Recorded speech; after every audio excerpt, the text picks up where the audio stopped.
먼저 한국사회여론연구소는 어떤 곳인가요? 네, 저희는 2003년에 설립이 되었고요. 네. 현재 이제 14년 된 여론조사 기관입니다. 14년. 예, 주로 이제 정치조사랑 공공조사 또 빅데이터 분석 등을 하고 있고요. 네. 저희가 이제 정치권에는 꽤 좀 알려져 있는 회사예요. 인지도가 있는 회사고, 정치권에서 최초로 여론조사 기관 중에서는 최초로 동향과 전망이라는 그 정치정보 리포트지를 발행했었습니다. 네. 그래서 조금 인지도가 있습니다. 네. 이제 저 여론조사 기관 하면은 당연히 네네. 이제 그 KSOI 예. 지금 한국사회여론연구소 여기도 이제 많이 하고 또 갤럽 리얼미터들 네. 많잖아요. 예. 근데 아무래도 조사 방식들이 조금 달라서 네. 갤럽 같은 경우는 아무래도 좀 보수층의 의사를 적극적으로 반영하는 듯한 그리고 네. 리얼미터랑 KSOI는 아무래도 더불어민주당의 좀 호의적인 결과들을 그런 수치들을 많이 보게 되는데 네. 그게 아무래도 그 유선 무선 비율 뭐 이런 것 때문에 그런 거죠. 그런 것도 있지만 이제 각 기관들이 언론사랑 공동조사 할 때 그 예. 언론사 이미지가 좀 투영되는 면도 있고 그렇고 뭐 예, 질문 네네네, 방식이나 질문 그 방식이나. 월딩을 어떻게 그렇죠. 했는지 그 각 기관에서 좀 중점적으로 보는 그런 시각이 조금 다를 수가 있습니다. 그래서 그 여론조사 기관에 대한 그 응답자들의 바이어스가 조금 형성되어지고 있어요. 그럼 한국사회여론연구소는 주로 어떤 언론 매체와 많이 하시죠? 저희는 지금 JTBC랑 지난번 아, 그 대선 기간에는 JTBC. 예, 좀 많이 했었습니다. 그럼 소장님은 그 20대 총선 때도 네, 많은 우리 후보들에 예. 대한 여론조사도 해보셨겠어요. 지난 2016년에 네. 예, 조사를 좀 했었어요. 그때 이제 제가 국회의원 되기 전이잖아요. 네네. 저를 알고 있었어요? 그때는 제가 잘 몰랐습니다. 역시 듣보남이야. 알았다 그러면 제가 그때 전망을 어떻게 하셨습니까? 그러면 당연히 될 줄 알았죠. 이게 원래 이렇게 돼야 되거든. 죄송합니다. 예. 그걸 근데 여쭤보실 것 듣보잡 같아갖고. 역시 듣보잡. 네, 아직 멀었어 제가. 왜 이렇게 네. 자기 비하적이나. 네, 제가 원래 성격이 좀 그래요. 아니, 근데 김영호 의원님은 알고는 있었습니다. 지역위원장으로 오래 활동하고. 매번 떨어지는 놈으로. 네. 그 지역이 워낙 어려운 지역이에요. 네, 그렇죠. 그때 뭐 예, 그렇죠. 예. 좀 어려웠죠. 그 저의 당선은 그래도 저 여론 전문기관에서도 예측하기 어려웠었죠. 네네네, 맞습니다. 꽤 이변이었다. 네네. 다시 한번 우리 더불어민주당 당원들과 지지자들에게 다시 한번 감사드리면서 초심 잃지 않고 열심히 하겠습니다. 네. 요즘 이제 지방선거가 가까워질수록 여론조사 기관들이 점점 바빠질 것 같아요. 네네, 그렇습니다. 이제 정치조사 하는 기관들 같은 경우에는 이제 선거 컨설팅을 잘 안 하시는데 네. 선거 컨설팅을 하는 기관들은 이제 좀 바쁘죠. 바쁘죠. 예. 국민들이 가장 관심을 갖고 있는 것은 역시 문재인 대통령의 국정 운영 평가일 텐데 네네. 전 여론조사를 안 봐도 제가 그냥 우리 정치하는 사람들은 느끼잖아요. 그렇죠. 지금 칭찬받고 잘하고 있다. 네. 사실 그냥 실감이 나거든요. 다녀보면 많은 분들이 정말 세상 좋아졌다. 박근혜 때랑 어쩌면 이렇게 다를 수가 있느냐. 대통령이 어쩌면 저렇게 탈권위적으로 민생 행보를 잘하느냐. 이게 저의 목소리가 아니라 정말 많은 국민들이 이런 얘기를 하시는데 네. 이게 보는 거 느끼는 거와 네, 확실히 네. 또 여론조사를 통해서 통계낸 것은 어떻습니까? 그래도 그게 거의 비슷한 흐름으로 가고 있다고 볼 수가 있을 것 같고요. 네. 예. 요새 유행하는 말이 우리 인이 하고 싶은 거 다 해 이런 말이잖아요. 네네. 그만큼 국민 여러분께서 굉장히 많은 사랑과 지지와 응원을 보내주고 계신 것 같아요. 네. 예. 근데 우리나라가 이제 주로 역대 대통령이 보면 취임하고 반짝 여론이 고공행진을 하죠. 막 네. 80%, 70% 하다가 그 긴 시간은 못 버텨요. 그러다 몇 달 있다 이제 갑자기 네. 급락하는데 우리 문재인 대통령께서 지지율이 6개월 가까이 고공행진 예. 하고 있습니다. 이유는 그러니까 이제 뭘까요? 보통 네. 그 허니문 기간에는 대통령에 대한 지지와 응원을 많이 보내시는데 지금 6개월이 지나도 고공행진 거의 지금 저희 10월 13일 14일 날 했던 그 조사 결과를 보면 거의 79.5%가 나왔거든요. 이게 지금 최근에는 그 청와대 정무수석 비서관의 어떤 비리 연루설이 있어서 네. 70대 초반까지 좀 하락한 상황이지만 그래도 이 70%대가 지금 6개월 가까이 유지되고 있다는 거는 굉장히 고무적이고 좀 특이한 사례인데요. 네. 제가 볼 때는 이제 국민 여러분께서 대통령의 어떤 든든한 백이 되고 싶어 하시는 거 아닌가. 그리고 이제 이런 심리의 기저에는 그 촛불혁명을 통해서 탄핵을 이뤄낸 국민 스스로에 대한 어떤 격려와 응원의 의미가 같이 이제 포함되어 있는 거 아닌가 그렇게 좀 예측해보고 있습니다. 근데 저는 이제 그 항상 허니문 기간에 대통령의 인기가 올라가다가 그 거품이 금방 빠지는 이유가 이제 어느 대통령이든 취임하고 나서 한두 달 있다가 이제 그 대통령이 갖고 있는 정책을 발표하잖아요. 네네.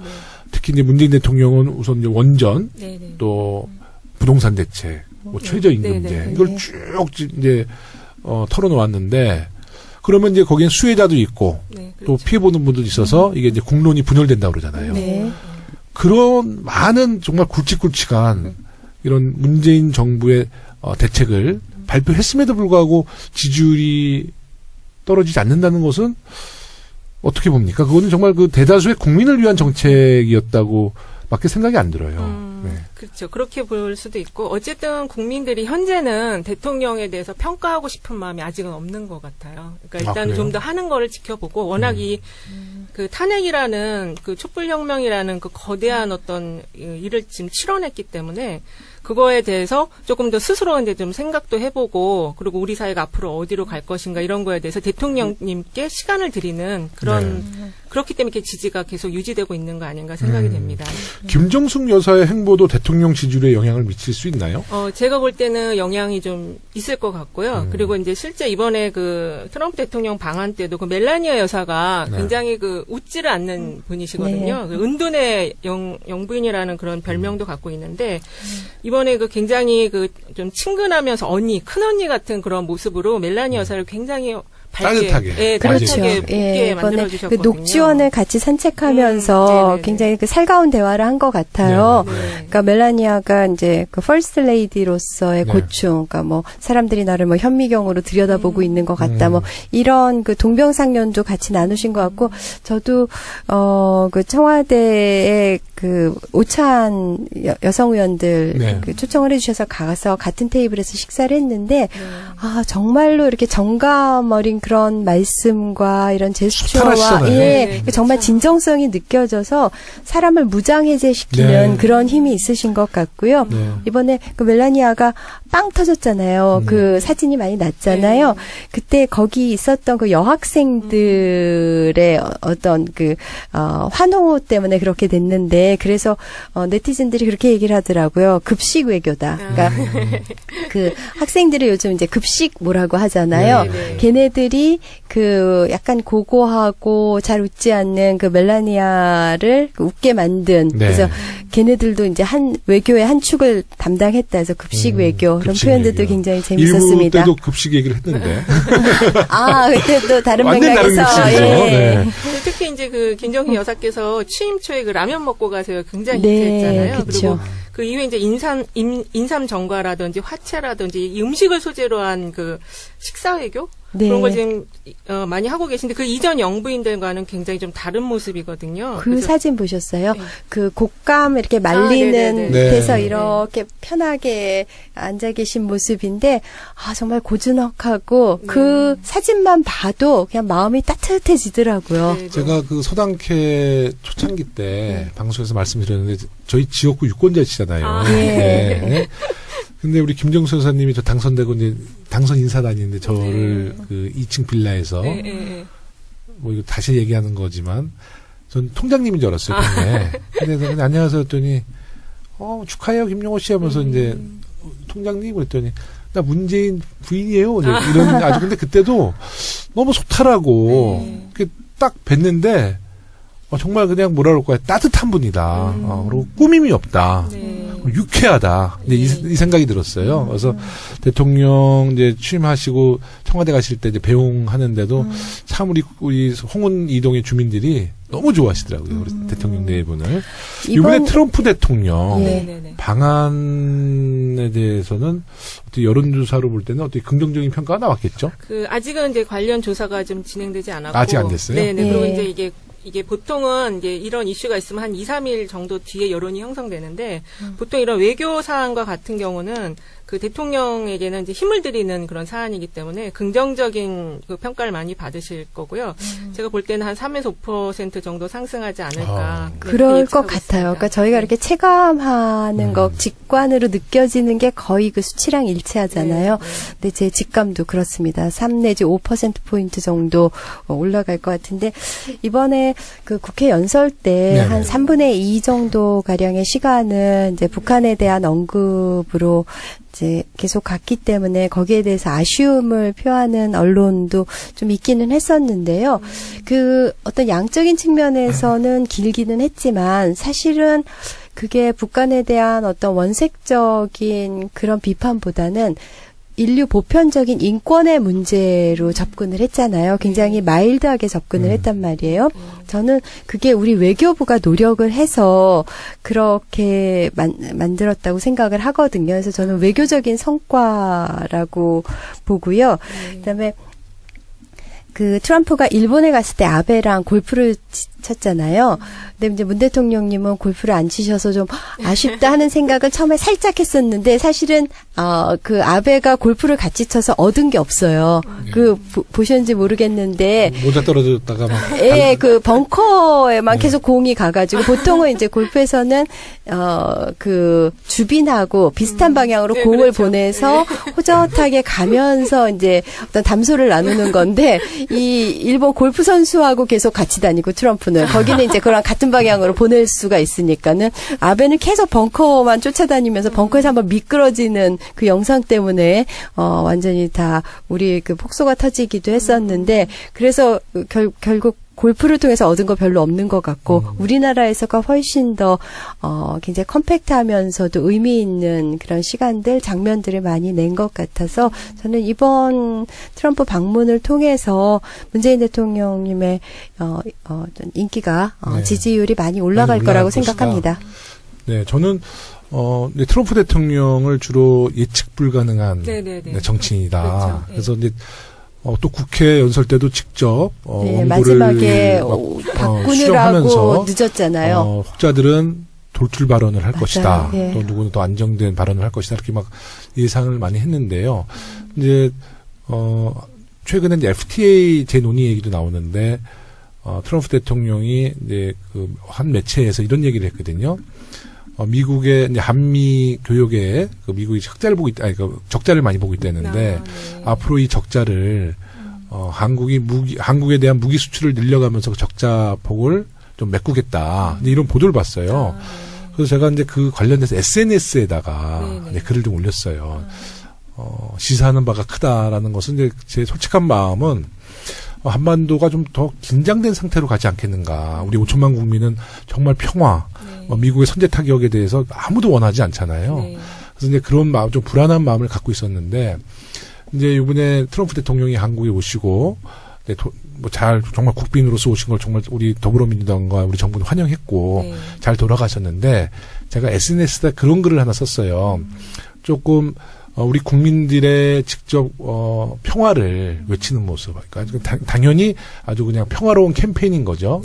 그래서 직접 우리 국민들이 얼마만큼의 평화를 원하는지 그 목소리를 조금만 한번 들으셨으면 좋을 뻔했는데 워낙 그 의전 트럼프 대통령이 뭐 세계 최고의 미국 대통령이기 때문에 우리 정부에서 뭐 의전뿐만 아니라 경호도 굉장히 어느 나라보다는 더 그 빈틈없이 했잖아요.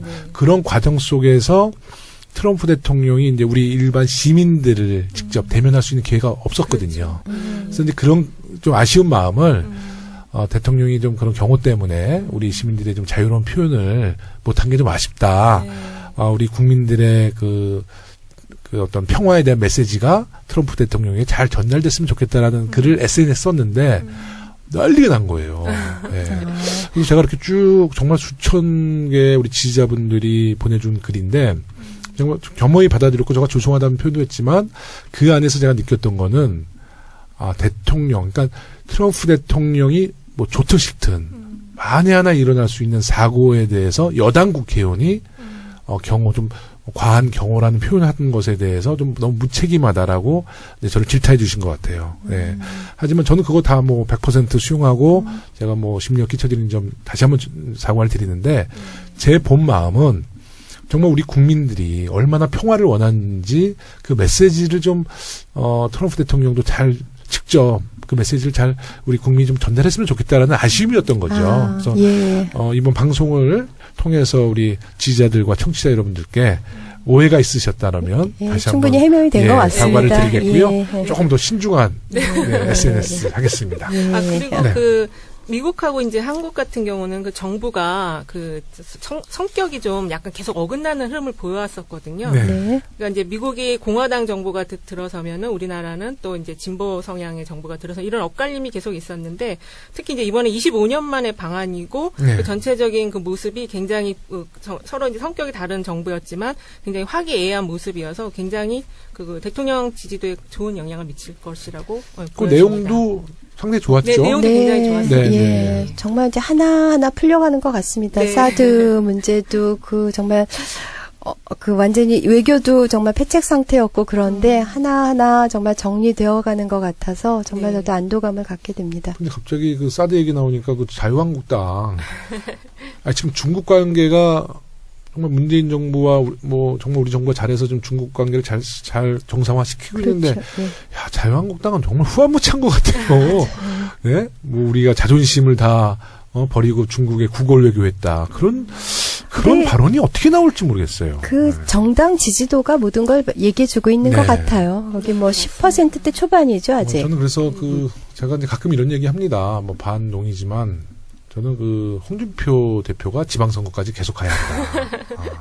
네, 전 홍준표 대표 잘하고 있다고 봅니다. 그래서 말아 먹어야 한다. 네, 또 이런 예. 얘기 또 잘못하면 또 우리 지지자분들한테 욕 먹어요. 네. 그 자. 자유한국당 네네. 지금 지지율이 거의 뭐 큰 변화 없죠? 지지율 크게 변화는 없는데 그래도 네. 지금 10%대 약간 중후반대 중후반까지 갔나요? 예, 예. 초반은 왜냐면- 벗어났나요? 네, 조금씩 계속 결집이 이제 선거가 다가오니까 결집이 네. 좀 이루어지고 있습니다. 그 아까 네. 일부 마지막 때 저도 이제 이야기를 좀 했는데 네네. 그 우리 문재인 정부의 적폐청산 네. 지금 뭐 야당에서는 뭐 정치 보복이다 이렇게 강조하고 있는데요. 네. 실제로 우리 국민들에게 좀 적폐청산에 대한 여론조사를 실시한 적이 있나요? 예. 저희가 10월 네. 13일에서 14일간 이틀 동안 조사를 했었고요. 이제 그 정치조사는 이거 꼭 그 표본오차를 밝히게 되어 그렇죠. 있어서 예. 네. 1034명을 조사했고 95% 신뢰 구간에서 3.0%포인트 오차를 갖고 있는데요. 네. 그 적폐청산 논란과 관련해서 그 공감도를 좀 조사를 했었어요. 네네. 근데 이제 불법과 부정을 바로잡기 위한 것으로 엄정하게 진실 규명해야 한다. 이게 72.7%로 아. 10명 중 7명은 압도적이네요. 예, 예. 적폐청산에 대해서 지지를 보내고 계셨습니다. 네. 저희가 특히 더 관심이 있는 게 지금 네. 이명박 전 대통령에 대한 수사 여부인데요. 그렇죠. 국민들이 그에 대해서는 어떻게 생각하고 계신가요? 이명박 적폐청산에 대통령. 있어서 어떤 대표적인 그런 사안이잖아요. 네네. 이명박 그 전 대통령 검찰 소환 조사에 대해서도 77.0%가 어우. 공감을 그 적폐청산에 더 높네. 대한 공감도보다 더 높으네요. 더 높아. 더 예. 높습니다. 아무래도 이게 지금 4대강과 자원외교에 대한 문제도 있는데 최근에 이제 김관진 전 장관이 댓글 지시했다라는 것이 나와서 근데 그런 게 이게 10월달에 조사했지만 이미 이제 시민들이나 유권자분들은 그걸 좀 염두에 두시고 이렇게 응답을 하신 것 같아요. 그러니까 지금- 이명박 전 대통령의 검찰 소환조사 여론조사가 77%. 네네. 예? 해야 된다가 네. 네네. 무상급식 근데 드셔야겠네요. 요 10월 중순 이후에 네. 더 많은 그런 증거들이 나타났잖아요. 네네. 더 올랐겠죠? 예, 그랬을 음. 거로 보여지는데 네. 아직 그거와 관련된 조사는 지금 나온 건 없고요. 네. 예. 네. 그 최근 적폐 수사 참 안타까운 얘기지만요. 적폐 네. 수사 대상 중에 이제 두 분이 자살하는 사건이 생겼어요. 네네. 근데 이를 두고 자유한국당과 일부 언론이 이제 적폐 청산을 정치보복 프레임으로 바꾸려는 시도를 계속하고 있습니다. 예. 이런 것도 이제 여론조사의 영향이 네. 각 정당에도 미칠 수 있고 또 예. 문재인 대통령, 문재인 정부의 그 예. 평가가 이어질 수 있는데요. 그건 네. 어떻게 보세요? 일단 젊은 검사가 자살을 했다라는 네. 거에 대해서는 좀 안타깝고 애도를 표하는데요. 네네. 어쨌든 지금 이 수사가 들어간 게 수사 사유가 발생했기 때문에 들어간 것이거든요. 네. 이제 그 담당 검사로서 심리적 압박감을 가졌겠지만 네. 어쨌든 이거에 대해서 지금 그 적폐청산 논란에 대해서는 공감도가 적폐청산이 그 정치 보복이 아니다라는 거에 대한 공감 의견이 높기 때문에. 네네. 그리고 이것 때문에 검사의 그 자살 건 때문에 이게 지금 정치 보복으로 이해될 것 같지는 않습니다. 네네. 그리고 지금 최근에 이제 그 지역에 강연들 다니시는데 우리 이제 민주당 소속 의원님들이 강의 다니시거든요. 김경수 의원이나 안희정 지사가 지역 순회 강의 다니시면서 네. 이제 주로 하시는 말이 국가 권력이 법을 지키지 않는 일에 대해서는 용서해서는 안 된다 이렇게 이제 얘기를 하고 계신데 이거에 대해서 많이 공감들을 하고 계셔서 이게 당분간은 그 정치 보복 프레임으로 전환될 것 같지는 않아요. 그 우리나라 국민들이 정말 그 너무나 정도 많고 막 온종주의가 많다 보니까 네. 아까 일부 마지막 때 그랬잖아요. 일제도 청산 못했어. 예? 군사 독재도 단죄 못했어요. 네. 그러니까 뭐 그렇게 되면 다들 불쌍한 거야. 아유 그냥 봐주자래서 아 진짜 이 박근혜 정부 이 적폐도 또 온종주의로 용서를 해준다 그러면 우리의 역사는 앞으로 30년 50년 후에 수단과 방법을 가리지 않고 성공한 역사가 되면은요. 네. 우리 아이들이 뭘 배우겠습니까? 네. 이번엔 정말 확실하게 단죄를 하고 정말 그 역사와 단절을 하고 나가야 됩니다. 네. 그리고 이 정치 보복 프레임이라는 거는 이제 대다수의 국민은 아직은 공감하고 있지 않으신데 그 반면에 이제 약간 구구라든지 보수 성향의 그 분들은 결집의 이유를 만들어준 어떤 프레임이기는 해요. 이 정치 보복 프레임. 네, 좀 아마 예의주시하긴 해야 될 것 그 같아요. 결집하는 분들이 네네. 저는 그렇게 판단돼요. 아까 우리가 얘기했던 일제 잔재들, 군사 독재 후손들, 네. 박근혜 게이트의 부역자들 이런 분들은 결국은 결집하게 돼 있죠. 그렇죠. 살아남기 위해서. 그 뿌리가 굉장히 깊은 것 같아요. 네. 네. 하지만 우리는 감정은 없습니다. 사실 감정 없고 그냥 진실을 밝혀내고 이제 새로운 대한민국을 만들기 위한 하나의 과정이라 보고요. 최근에 바른정당의 분당이 이제 야권발 정계 개편을 촉발하고 있다고 그렇습니다. 예. 이번 바른정당 사태, 네. 정당 지지율에는 어떤 영향이 있을까요? 일단은 정당 지지율은 조사 기간마다 조금 차이가 있는데 바른정당이 올해 1월에 창당을 했잖아요. 네. 그때는 한 10%대 내외 그 지지율을 갖고서 안착했죠? 네. 네. 했었는데 지금 현재는 한 5나 6% 정도, 절반 정도가 지금 빠져 있는 상태고요. 이번에 지금 현재 문자 투표를 진행하고 있다고 하더라고요. 그래서 13일 날 이제 전대가 개최가 되는데 네. 그 전대가 개최가 되고 나서도 지금 추가적인 탈당이 이어진다면 네. 거의 1, 2%는 더 빠질 가능성이 있거든요. 그리고 지금 현재 이제 바른정당 같은 경우는 원내 교섭단체가 아니기 때문에 네. 언론에서 주목을 받기가 어려워요. 언론 보도에서 네. 사라질 수가 있습니다. 그래서 조금 더 빠질 수도 있다. 근데 이제 그 지금 1차 탈당하고 네네네. 또 2차 탈당하게 되면 또 우리 국민들의 특성 있잖아요. 아, 불쌍하다. 아, 저놈들 너무 불쌍해. 자유한국당이 나쁜 놈들이 저놈들은 그래 덜 나쁜 놈들 아니야. 그래서 조금 더 지지율이 반짝 올라갈 수 있지 않아요? 근데 그러기에는 네. 지금 너무 그러니까 분열이 계속 순차적으로 계속 나타나고 있기 때문에 그리고 그 세력이 뭔가 이렇게 좀 추진력을 갖고 뭔가 잘해보겠다라는 어떤 자기 결단의 목소리를 계속 내야 되는데 추락하는 그게- 타이타닉. 네. 그게 침몰하는 타이타닉. 침몰하는 네. 타이타닉에도 우리가 이거를 꼭 해보겠습니다. 우리 살려주세요라고 이렇게 자기 목소리를 내야 되는데 아직은 그게 조금 미미해요. 침몰하는 타이타닉에는 쥐새끼가 살아남잖아요. 지새끼. 네. 쥐가 누구라고는 안 하는데. 예. 그 바른정당뿐 아니라 이제 국민의당 그 여파로 국민의당도 좀 들썩이고 있잖아요. 그 호남 기반 의원들하고 이제 안철수 사이에 파열음이 나고 있는데 네. 그런 정계 개편 글쎄 국민의당은 어떻게 예우를 갖고 계십니까? 일단은 지금 국민의당도 처음에는 지지가 굉장히 높았어요. 정당 지지율이 한 20% 가까이 됐었는데 이것이 지금 쭉쭉 빠져서 거의 바른정당하고 비슷한 5%나 6% 정도. 그냥 바른정당, 국민의당, 정의당이 뭐 다 비슷비슷하죠. 네네, 거의 뭐 5%, 네, 돌아가면서 4%, 꼴찌하던데. 6%. 그렇게 되어 있는데 이 지금 국민의당 같은 경우는 지금 저희가 이제 전문가들이 예측하기에는 호남에서 이전처럼 이렇게 지지를 확보하기는 어려울 것이라고 예측은 하거든요. 근데 네. 한 가지 변수가 있다면 지금 안철수 대표가 과연 서울시장 후보로 나올 것이냐, 그거가 조금 변수가 될 것 같아요. 전문가 입장에서 어떻게 보세요?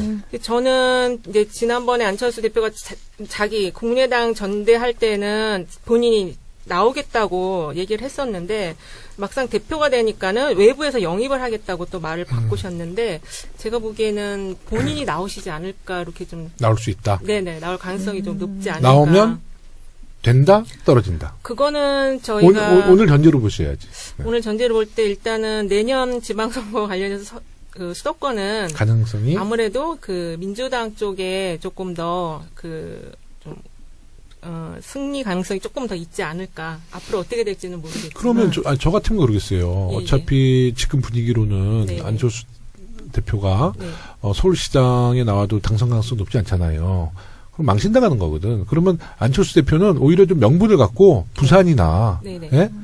예, 뭐 경남 부산시장 출마설도 예. 있었잖아요. 그래서 있었죠. 어차피 떨어질 거 그냥 진짜 안 되는 곳 가가지고 국민이 안 되는 곳에서 참 열심히 했다가 평균 듣는 게 낫지. 서울시장 나왔다가 망신 나오는 것보다 이런 판단을 할 수도 있지 않겠어요? 그러니까 그거는 이제 본인 당사자의 판단이 제일 중요하고 저희가 그건 어떻게 안철수한테 물어봐. 네네. 네, 근데 알겠습니다. 안철수 그렇게 간단히 얘기해 주시면 되지. 뭘 이렇게 어렵게 대표가 얘기해요. 저는 안철수 대표 서울에서 나오나 부산에서 나오나 도찐개찐일 것 같은데요. 네, 아무래도 네. 주목도가 서울이 내년에 굉장히 치열할 것으로 그러니까 보여져서 이제 참패당하는 그 수준에 있어서 근데 도찐개찐. 네네. 서울은 뭐 만약에 낙선하게 되면 안철수 대표가 네네. 명분도 특별히 없죠. 그렇죠. 네. 험지에서 낙선할 경우에는 뭐 동정 내지 네. 뭐 하나의 어떤 장수로서의 네. 결연함도 있는데 장렬하게 네, 전사했다. 네, 그렇죠. 뭐 안철수 대표가 그건 결정할 문제지 뭐 사실 우리가 깊게 논의할 문제는 아닌 것 같고요. 그리고 거기 네. 변수가 있다면 지금 자유한국당이 네. 그 새 인물을 분명히 찾아낼 것이거든요. 새 인물을 찾아낼 것 같아요. 어디? 서울에서요? 예, 부산에서? 서울시장 예, 예. 쪽에서 찾아낼 건데 지금 현재 이렇게 물밑에서 얘기되는 거는 홍정욱 그 전 의원 네. 있잖아요. 네. 그분을 자꾸 접촉한다는 이야기가 있어요. 황은 아닌가요? 황이 아니고 이제 홍정욱. 홍정 젊은 피로. 전 의원은 저랑 베이징 대학교 같이 있었어요. 네, 그래요? 살았는데 네. 잘생겼죠. 근데 아니 황은 좀 지금 아닌 것 황 됐어요, 같고요. 황되고. 근데 이제 네. 그런 얘기들이 있어요. 확실하지는 않은데 그래서 이제 그런 상황들이 보면 새 인물이 나오게 되면 안철수 지금 대표가 그걸 밀어주는 선거연합 형태로 또 갈 수도 선택을 하죠. 자유한국당이랑. 네네 그런 가능성도 한번 우리가 상상력을 발휘를 상상력을 해보는 발휘할 수 거죠. 있죠. 예, 예. 그러나 홍정욱 그 전 의원이 뭐 유능한 분이라는 평은 있지만 글쎄요 이런 어떤 어떤 조직을 이끌어본 서울시를 맡기에는 검증이 안 이루어진 거 아닌가요? 일단은 헤럴드 경제 네. 그 회장을 지금도 맡고 있는지 모르겠습니다만 저 헤럴드 경제 그거랑 회장이었죠. 서울시는 네. 급이 좀 다르죠. 급이 다른데 다르죠. 예. 뭐 의원은 한번 했죠. 의원은 네, 한번 한번 했지만 했죠. 뭐 작은 그게 또 그런 안철수 의원 지역이었던 것 같아. 노원. 아 그랬나요? 네, 아, 그런 노원, 것 같네요. 노원, 네네 노원. 맞습니다. 그 노회찬 네네, 대표를 맞아요. 아주 신승했잖아요 네, 그때. 맞습니다. 야 그러면 뭐 노원구에서 뭐 그리고 노회찬 대표는 서울은 못 나오시겠구나. 지역구가 그쪽이시니까. 창원이니까.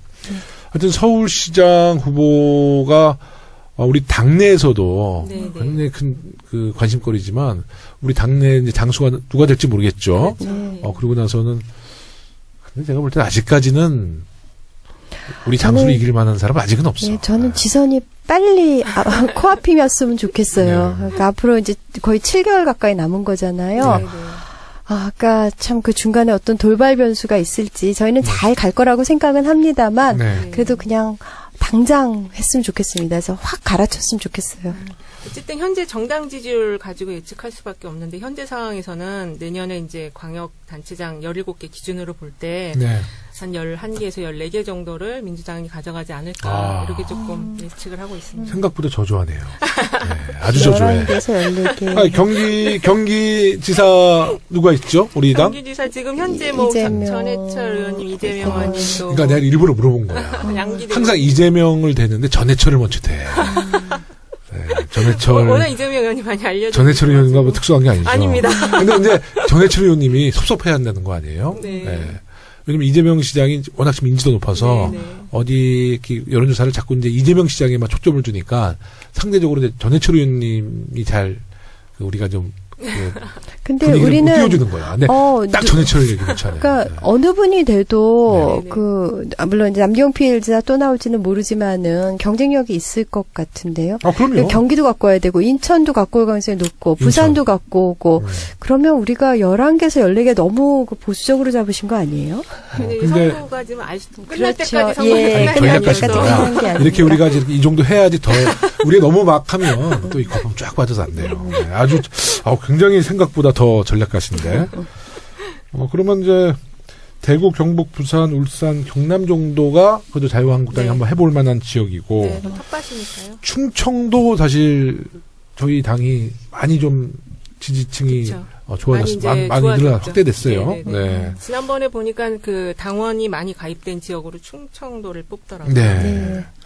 호남권은 지난 총선에 이제 국민의당의 어떤 돌풍 때문에 네네. 저희 당이 아주 어려움이 있었지만 이제 어느 정도 정상화됐다고 봐야죠. 더불어민주당이요. 그리고 제가 듣기로는 지금 복당 신청을 네. 국민의당으로 가셨던 분들이 또 많이 하고 계신다고 들었어요. 근데 국민의당 그렇죠. 의원들한테 물어보니까 네네. 지방선거 후보들 좀 있어요. 그때 국민의당 후보들이 없나 봐. 그렇죠. 이게 잘 되는 집은 막 줄 쓰거든. 근데 네. 있던 사람들도 다 떠나나 봐요, 분위기가. 그렇죠. 사실 저희가 호남에 참 공을 많이 들였잖아요. 당 지도부도 그렇죠. 그렇고 네. 또 개별 의원 차원에서도 참 많이 방문을 하고 그러면서 호남 민심 많이 돌려놔서요. 예. 네. 그 야권의 정계 개편이나 선거 연대가 네네. 그 선거 결과에 어떤 영향을 미칠 걸로 보세요? 일단은 이제 제가 볼 때는 정계 개편까지 큰 태풍으로 가지는 않을 것 같고요. 지금 이렇게 움직임을 보니까 이게 조금 그렇게 큰 정계 개편까지 갈 것 같지는 않고 선거 연대는 분명히 이루어질 것 같고 자유한국당이나 지금 뭐 국민의당은 지금 필사적이거든요. 네. 이겨야 되니까 한 군데라도 이겨야 되니까. 그래서 제가 볼 때는 선거연대가 되면은 현재 이제 그 정당 지지율이 계속 결집을 하기 때문에 그 한 20% 그러니까 그 현재 야당을 진보당, 정의당 빼고 다 합치면은 그래도 20에서 25%는 넘어가는 수준까지 결집이 될 걸로 보여지거든요. 그런데 이제 문제가 지방선거가 투표율이 낮아요. 투표율이 낮고, 그리고 지금 그 민주당이 압승할 거다라는 그런 관점들이 많기 때문에 이쪽이 이완이 되고 저쪽이 결집이 되고 투표율이 낮은 상황이 되면은 큰일 나는 건데. 이제 특히 지난번 그 대선 득표율에서 4대 2대 2 구조로 나타난 지역들이 있거든요. 네. 그런 데, 뭐, 이제 인천이나 충북이나 이런 데들은 또 의외의 또 승부수가 펼쳐질 가능성이 있습니다. 진짜로. 네. 아, 그렇네요. 끝까지 정말 경각심을 잃지 말아야 되겠는데, 네네. 근데 이제 우리 국민들이 그런 정치공학적인 선거 연대 이거를 좀 곱지 않게 보는 시선 그건 그런 확실히 있습니다. 근데 예. 저는 이 선거 연대도 그러니까 왜 좀 저도 그렇게 좀 부정적으로 보냐면 네네. 우선은 이제 그 적폐 세력 자유한국당과 네. 이중대 바른정당 아니에요. 네네. 근데 국민의당이잖아요. 근데 국민의당은 이제 적폐 세력을 볼 수 없잖아요. 근데 이게 정말 대규모의 어떤 이동이 생기려 그러면 이 3당 합당이 돼야 되는데 국민의당의 모든 기반은 호남이란 말이죠. 그쵸. 네. 적폐 이중대뿐만 아니라 일중대로 손 잡는 순간에 국민의당은 그냥 그 순간에 사라지는 거예요. 네. 호남에서 절대 인정 안 합니다. 그러다 보니까 국민의당은 적폐 일중대 이중대와는 연대를 할 수가 없는 입장이거든요. 네. 그래서 지금 안철수 대표와 호남권 중진들 간의 갈등이 네. 생긴 거예요. 네네네. 맞습니다. 안철수 대표는 호남 정서를 전혀 이해를 못해요. 호남 정서를 이해하려면 두 가지가 필요합니다. 이건 제 개인의 분석이지만 네네. 첫째는 80년도나 70년도 유신의 독재에 저항했든지 학생운동을 한 사람들은 호남의 정서를 잘 알아요. 네. 왜냐하면 항상 민주주의의 그 성지. 성지였기 때문에. 두 번째는 실제로 호남에 출생을 한 사람들이 호남 정서를 잘 알거든요. 근데 안철수 대표가 두 가지를 다 못 갖고 있거든. 민주화 세력도 아니고 호남 출신도 아니에요. 그러다 보니까 호남의 정서, 어떤 호남이 굉장히 깨어 있거든요. 네네. 그런 특히 광주가 근데 그런 정서를 못 읽고 있어서 호남 중심의 의원들과의 소통이 잘 안 이루어지고 있다. 저는 이렇게 봅니다. 제가 한 가지 좀 궁금한 게 있는데 박지원 의원과 안철수 대표와의 관계는 어떻게 될 거로 전망하세요? 그러니까 박지원 대표는 뭐 능수능란한 정치인이니까 네네네. 네. 안철수 대표를 그냥 손바닥에 올려놓고 보고 있는 거죠. 이게 정말 만지작 하시나 봐요. 박지원 대표는 사실 안철수 대표의 모든 수를 읽을 거예요. 네. 예. 네. 근데 이제 이 정치도 네. 서로 좀 정치를 잘 아는 사람끼리 주거니 받거니 하는데 네. 안철수 대표가 그건 잘 안 되는 거지. 예측대로 안 되는 거지. 보긴 보는데 갑자기 안철수 대표가 원칙 갖고 막 뭐 개인 행동하면 그건 상상치도 못하는 또 특히 벤처 사업가이기 때문에 네네. 안철수 대표는 굉장히 아이디어나 그런 좀 순발력 이런 거잖아요. 그런 거는 이제 사실 박지원 대표가 예측 못할 거예요. 네. 내년 지방선거를 전망하는 데서 가장 고려해야 될 포인트는 어떤 게 있을까요? 일단은 이제 내년 지방선거는 그 정권 교체가 이루어진 이후에 이제 1년 안에 치러지는 선거거든요. 네. 그럴 경우에는 대부분 이제 대통령 힘 실어주기 선거예요. 기본 프레임 자체가 대통령 일할 수 있게 힘을 실어주자. 그래서 내년 지방선거에 대한 전망이 민주당이 더 많이 당선될 것이다라고 보는 그 기준이 그 지점이고요. 근데 야당은 중간평가. 근데 1년밖에 안 됐기 때문에 중간평가도 안 그러니까 되겠네. 그게 좀 잘못된 지금 이제 그 일종의 그것도 그 프레임이에요. 야당에서 쓰고 있는 본인들에게 유리하게 만들기 위한 그 중간평가 프레임을 자꾸 이야기를 하는데 그 지금 1년밖에 안 됐는데 중간평가라는 건 있을 수가 없고요. 2020년이 중간평가죠. 근데 예, 예. 분명히 중간평가 얘기했고. 왜냐면 계속 그렇게 얘기 나오더라고요. 이번 국정감사 아니 5개월밖에 안 됐는데 무슨 적폐 문재인 정부의 적폐라고 야 5개월밖에 안 된 정부를 무슨 적폐라고 그래요. 네네.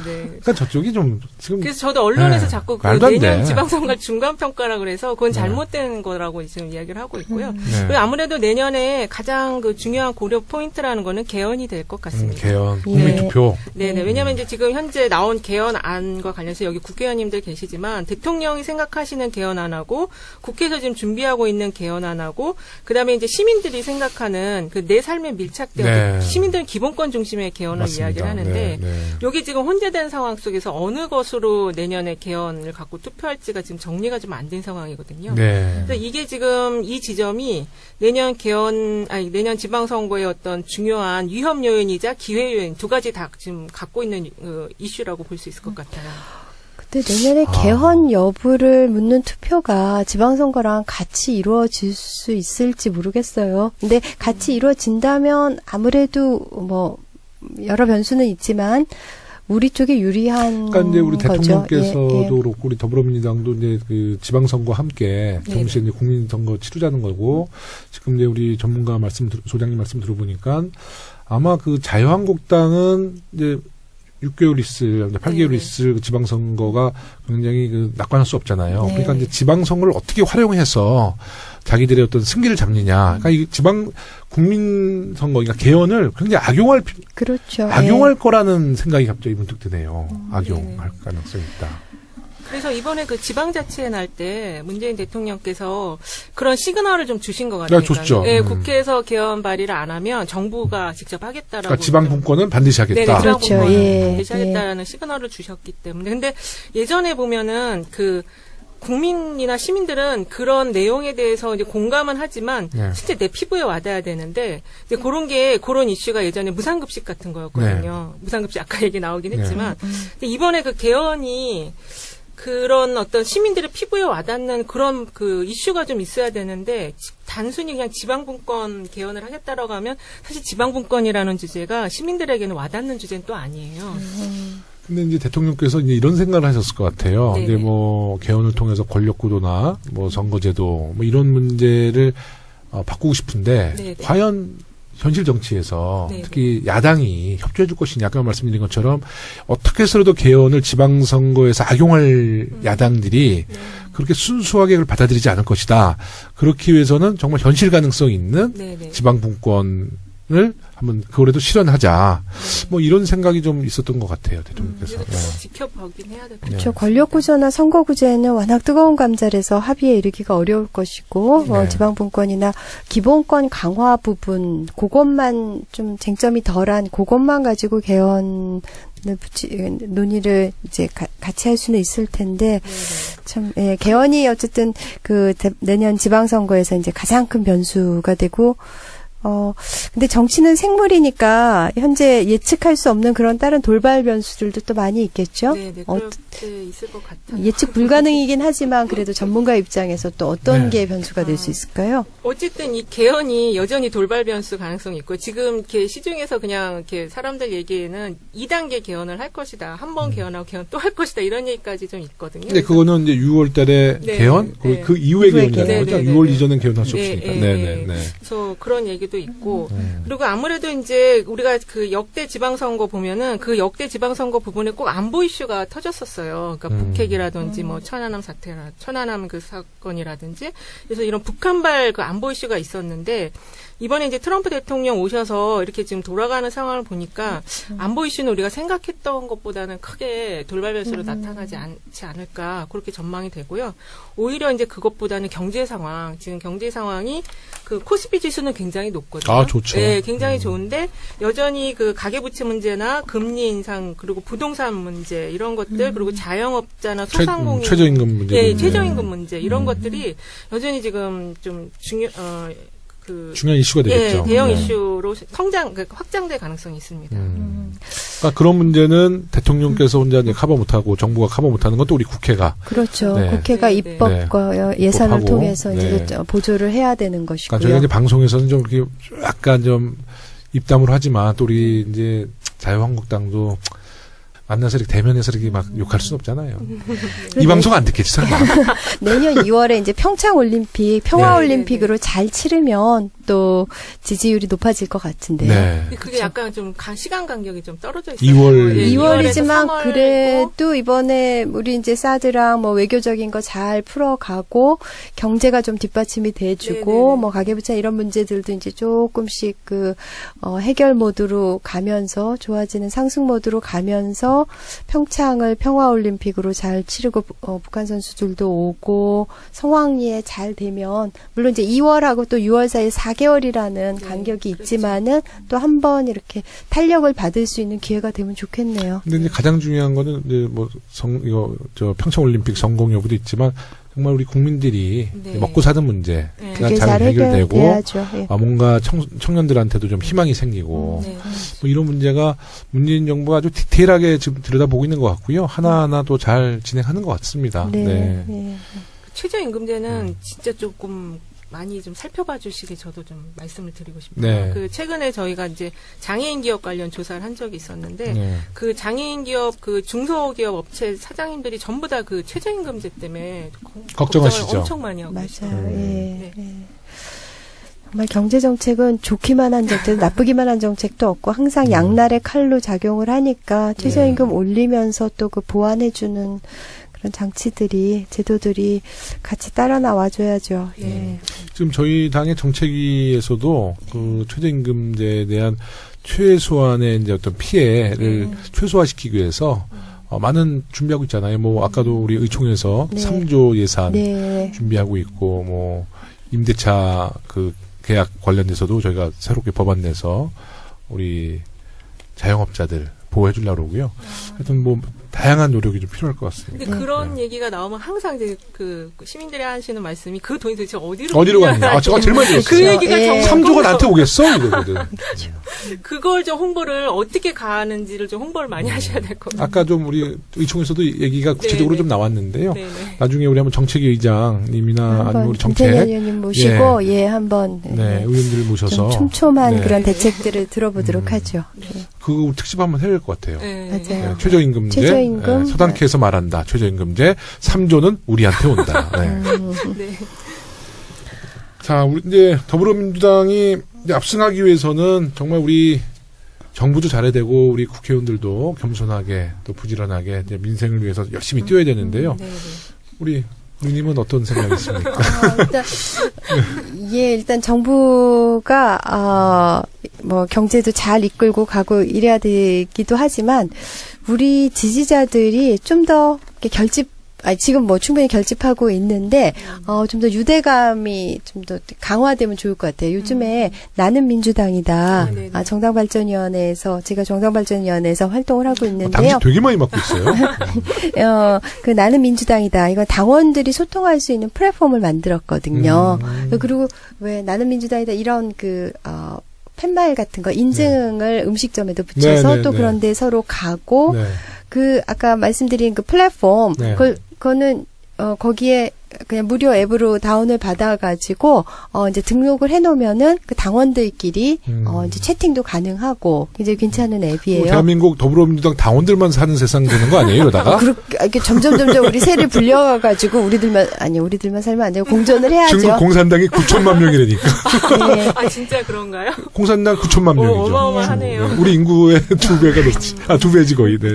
그래서 당원 지도도 만들어지고 그러는데 네. 그것도 하나의 정말 당원들을 엮어주는 그런 네. 좋은 플랫폼이 될 것 같아요. 그래서 네. 거기서 어떤 정치적인 견해도 나누지만은 네. 또 그냥 일상적인 어떤 뭐 동아리 같은 그런 취미 활동도 같이 하고 이러면서 정말 우리 당원들이 똘똘 뭉치고 그다음에 그 외연을 점차 확대를 해나가서 네. 지선을 승리로 이끄는 네. 그런 좀 힘이 되면 좋겠어요. 네.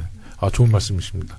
이윤영 소장님께서도 우리 이제 그 더불어민주당도 지금 지지율이 상당히 좋게 나오잖아요. 네, 네. 많은 정치적인 여론조사도 해보시고 경험도 많으시지만 정말 마지막에 좀 이렇게 불길한 얘기지만 이렇게 잘 나가는 정당이 어쩔 때 훅 가요. 네.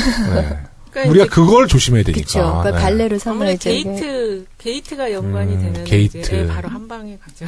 권력형 게이트. 네, 네. 네, 그거는 뭐 우리 잘 할 거라 보고요. 그렇죠. 게이트는 예. 저는 뭐 문재인 정부 5년 동안에 게이트가 자그마한 사건 사고는 있을 수 있어도 뭐 대통령이나 뭐 예, 그런 어떤 큰 권력형 게이트는 없을 거라고 것이다. 저도 믿습니다. 저는 확신하고요. 예. 또 어떤 것들이 있을까요? 그리고 지금 우리 의원님 말씀하신 것처럼 그 나는 민주당이다라는 그런 게 정당 일체감 관련한 프로그램들이거든요. 그래서 제가 볼 때는 지금 민주당이 이렇게 높은 지지율을 갖고 있는 거는 기존의 이제 중도층하고 그다음에 자유한국당을 지지했던 그 20대, 30대, 40대들이 이 촛불 전국을 거치면서 이 정당 지지 성향을 지금 바꾼 거거든요.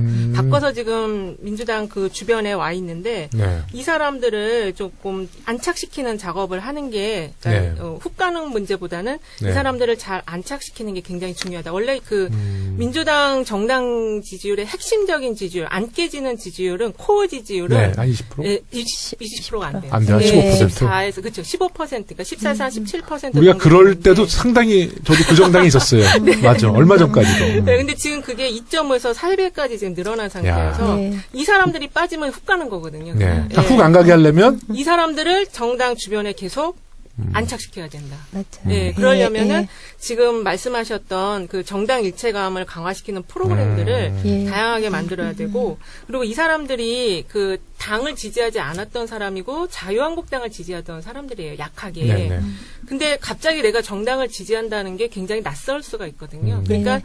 그게 조금 이렇게 친근하게 정당을 지지하는 게 뭐 이상한 거 아니고 막 이렇게 뭐 공산당 뭐 이런 거 아니다. 네. 예전에 우리 정당 지지하면 특히 민주당 지지하면 빨갱이라는 딱지가 붙었었는데 그런 게 아니고 어쨌든 그 생활 이슈랑 민주당이 여러분들의 그 내 삶을 바꾸는 그런 정책들을 펴는 곳이다. 이렇게 좀 친근하게 다가갈 수 있는 프로그램들을 많이 만드는 게 가장 중요한 네. 박경민 의원님 부분입니다. 진짜 이제 앞으로 역할이 커져야겠는데. 네. 예, 그러니까 그 저도 이제 15% 정도는 이제 정말 정치적인 지향성이 뚜렷한 그런 어떤 핵심적인 층이고요.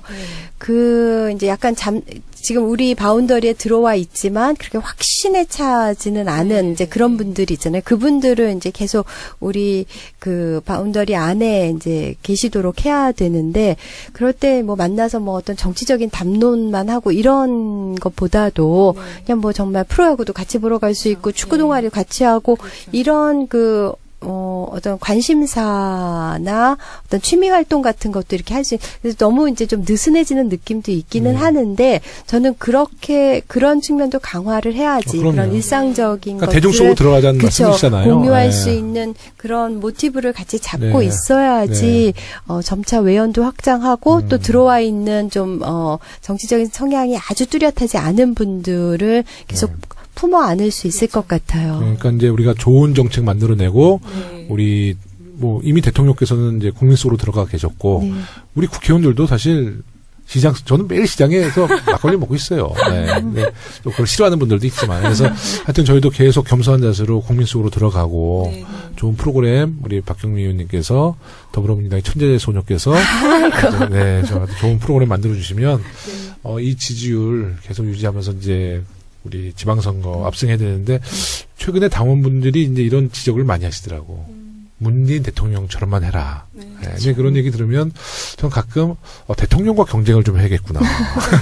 농담입니다. 또 이런 얘기 농담인데 하여튼 정말 대통령께서 워낙 잘하고 계셔서 저희 당이 아주 중요한 그 어떤 게 뒷받침이 되는데 이제 더불어민주당이 대통령을 뒷받침할 때가 또 왔죠. 예, 네. 예. 원래 당이 뒷받침 잘 해드려야 네. 됩니다. 거꾸로 됐네. 하여튼 저희도 열심히 하겠고요. 네네. 우리 이은영 소장님 마지막으로 한 말씀 좀 해주시죠. 네. 그러니까 지금 이제 정당 이체감을 강화하는 프로그램이 재미도 있어야 되고 또 교훈도 줘야 되는데 사실은 지금 20, 40대가 민주당 지지를 많이 하게 됐는데 이 사람들이 보니까 그 민주주의에 대해서 정말로 뭔가를 배우고 싶어하는 그런 진지한 자세를 갖고 있더라고요. 네. 그래서 너무 재미도 물론 해야 되겠지만 이런 진지한 어떤 내용적인 그런 것도 함께 제공을 해드려야 되고요.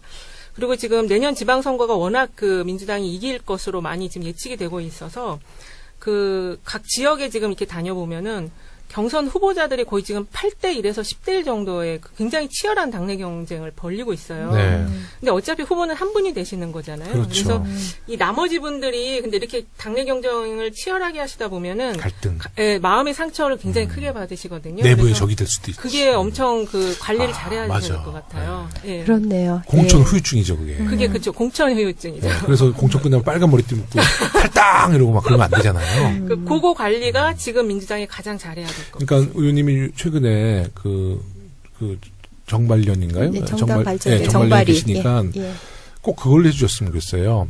경선에서 패배한 분들이 납득할 만한 이유를 대야 돼요. 그렇죠. 어떤 이유로 공천받지 못하고 1등과 2등에 어떤 평가가 있었다. 네. 이걸 확실히 좀 심어줘야 되고요. 예. 이제 거기서 이제 낙천되신 분들을 네. 당에서는 정말 따뜻하게 포용해주면 네. 그렇죠. 사실 그 공천 후유증이 최소화되는데 저희가 지금까지 제 경험상 낙천된 분에 대한 어떻게 충분한 납득할 수 있는 이유를 대지 못했어요. 예. 그냥 통보해서 당신이 왜 공천 떨어졌다. 그러면 이제 주로 떨어진 사람은 보여달라고 그러거든요. 왜 떨어졌는지. 예. 그것을 사실 아직 투명성 있게 우리가 못했어요. 이번에 네. 그 이제 예선이 본선보다 훨씬 더 네. 치열한 그렇죠. 거의 양궁이나 굉장히 중요한 얘기예요. 쇼트트랙 같이 그러니까 국내 대표 선수 되는 것이 이제 더 어려운 그런 양상인데 그만큼 쟁쟁한 후보들이 많다는 건 정말 행복한 고민이기는 하는데 근데 또 이제 한 분만 되고 나머지는 이제 다 당내 경선에서 탈락을 하실 테니까 그분들이 정말 같이 뛰어주면서 힘이 되도록 네. 하는 거 그게 굉장히 중요할 것 같네요. 정발위에서 의원님 꼭이요. 네. 낙천자를 위한 예. 대책. 그분이 꼭좀 마련해 주십시오. 어떻게 그 후보의 힘이 되어줄 수 있는지 네. 정말 선당 후사 정신으로 같이 뛰어주는 그 시스템을 그런 방안을 좀 많이 강구해야 될 것 만약에 같습니다. 의원님 요청하시면 낙천자를 위해서 의원님과 저랑 가서 이제 위로해드리고 그런 것도 우리 서당회도 네, 또 모셔서 모시고, 좋은 말씀 듣고 하나 그렇게, 여쭤보고 네. 싶은 게 있는데 그 일반인들은 낙천했을 때 그 심리 상태나 감정을 잘 모르거든요. 의원님은 아마 좀 경험이 있으실 것 같아요. 어떻게 저는- 그걸 극복하시나요? 당내 경선에서 낙천한 저는 당내 경선은 다 이겼는데요. 다 이기셨죠. 이겨봤는데, 본선에서. 근데 저는 그건 좀 알아요. 그러니까 뭐 네. 당에 그때 개파들이 있으니까 뭐 공천을 저는 이제 개파가 없었거든요 한 번도. 그러다 보니까 막 공천이 항상 저는 쉽지 않았거든요. 근데 네. 분명한 건 그거예요. 배신감. 아, 내가 평생 나의 청춘을 바치고 내가 모든 정성을 바쳤던 당이 아무런 이유 없이 그냥 어떤 개파 중심의 납득할 수 없는 공천 결과. 네. 그러면 자기가 그 당을 위해서 정말 어쩔 때는 청춘을 바치고 목숨을 바치는 경우도 있잖아요. 거기에 오는 허탈감, 뭐 배신감. 이러다 보면 예전에 지금은 안 그래도 예전에 뭐 10대 전에 국회의원들이 공천 못 받으면요 화병으로 돌아가셨어요. 그 많은 정도로 전 너무 많이 강도가 봤어요. 세네요. 그러니까 공천 못 받으시면 바로바로 이렇게 뭐 시름시름 앓으시다 돌아가시는 분도 있는데 그게 결국은 화병이라고 하잖아요. 근데 그런 거였죠. 그래서 언제 시대도 바뀌었고 뭐 이번 우리 더불어민주당에서는 이제 그런 일을 최소화시켜야죠. 그렇네요. 없을 수는 없어요. 네. 없을 수는 없습니다. 그래서 최소화시켜야 되겠고 우리 박경민 의원님 마지막으로 우리 지방선거를 이제 8개월 앞두고 한 말씀 해주시죠. 7개월. 네, 7개월. 예. 네. 청취자 여러분께. 네. 여기 나와서 이제 우리 당원 여러분들을 대상으로 얘기를 한다고 생각을 하니까 좀 더 각오가 새로워지네요. 지선을 어떻게 치러야 되나, 그다음에 또 문재인 대통령을 그 뒤에서 뒷받침해드리기 위해서 내가 어떤 의정 활동을 하고 좀 모범이 되어야 되나, 뭐 이런 생각들 각오가 새로워지는 게 좋은데요. 네. 40일 동안 우리가 이제 국정감사 때문에 그 서당회를 안 했는데요. 저도 방송을 하면서 느낀 것이 방송을 일주일에 한 번 할 때는 네. 저 스스로 반성도 하고 또 많은 손님들 모시면서 또 많이 배우면서 스스로 이제 일주일에 있었던 일이 자동으로 잘 정리가 되는데 40일 동안 정말 바쁘게 살았잖아요. 오늘 방송이 저한테 큰 도움이 됐던 것 같고요. 네. 서당캐야 영원하리. 네, 그럼 이제 서울시당 공식 팟캐스트 서당캐 28번째 방송은 이것으로 마치겠습니다.